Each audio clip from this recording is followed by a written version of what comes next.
Kita semua mengetahui berita keuangan dunia yang menginfokan bahwa Amerika mencetak uang 4 triliun dolar atau 4.000 billion dalam 20 bulan terakhir ini, yang artinya kalau APBN Indonesia adalah 130 billion, maka 4.000 billion dolar adalah 30 kalinya uang 1 tahun Indonesia. Dalam 20 bulan ini juga ekuivalen 1 triliun dolar Tiongkok printing money juga, yang artinya 6 kali APBN Indonesia. Di sini cara kelolaan ekonomi Indonesia kok malah ngutang. Duh, ampun deh, ngutang sama yang printing money lagi. Koplak bener ya ekonominya. Tapi memang susah kalau punya ego ilmu sama ego pejabat. Dikasih tahu pengetahuan lain, sulit bener dengernya. Oke lah, biarkan selama 3 tahun ke depan ini kita lihat apakah bisa mengecilkan hutang yang 6.500 triliun itu menjadi lebih kecil atau jadi 11 triliun di akhir masa jabatan, sama dengan uang yang katanya ada di kantong saya. Pastinya konsep bernegara itu penting. Jangan memilih lagi yang populer ke depannya, karena ternyata jangan-jangan menjalankan pemerintahnya, milih menterinya yang bisa kerja juga nggak bisa, yang akhirnya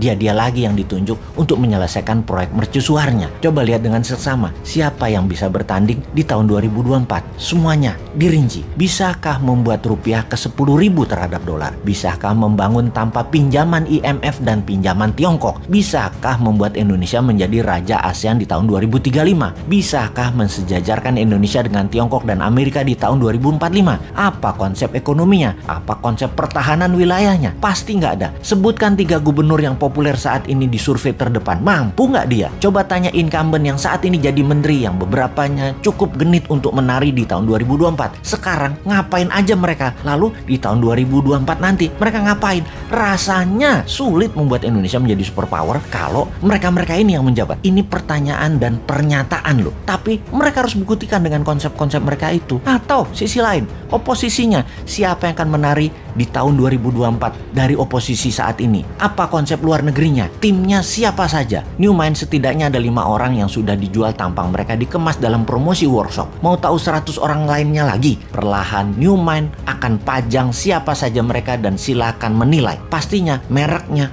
bukan dari oposisi, bukan dari incumbent. Fresh, segar, dan New Mind. Kita belajar banyak 7 tahun ini, belajar banyak 20 tahun ini, dan sadar ternyata genre atau aliran politik 20 tahun terakhir tidak membuat Indonesia berdaulat. Jadi apapun yang berbau aliran gaya 20 tahun terakhir pemerintahannya, harap jangan dikasih peluang lagi. Kita cukup mengatakan terima kasih kepada aliran dalam 20 tahun terakhir ini karena telah berhasil membuat Indonesia tetap utuh. Yang terakhir hampir membelah 2 bangsa ini hingga retak-retak, tapi nggak apa-apa. Nanti kita benahi. Nanti sama New Mind semua kembali utuh. Yang minoritas miring ke kiri ke incumbent dan yang minoritas miring ke kanan ke oposisi, kita benahi. Ini keduanya sebenarnya minoritas. Dan sahabat semua tidak perlu menjelaskan mana minoritas kiri, mana yang kanan tersebut yang sangat berisik tersebut. Nanti damai aja sama New Mind. Happy semua. Kalau tax amnesty dijalankan sama incumbent, caranya aneh saat ini dan tidak akan membuat uang di luar balik. Mungkin karena pejabatnya orang pintar makan sekolahan semua, bukan orang dagang. Dan kalau prinsip dagang kan win-win. Negara untung dan pemilik dana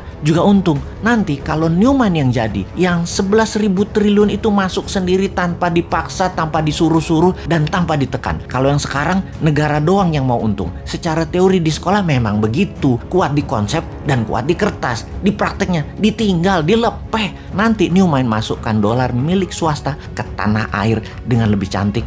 Nggak galak, nggak pakai buzzer, nggak naikkan pajak, nggak ada framing dan kriminalisasi. Kita main cantik, semua happy. Mau tahu caranya? Nanti di 2024 kita praktekkan.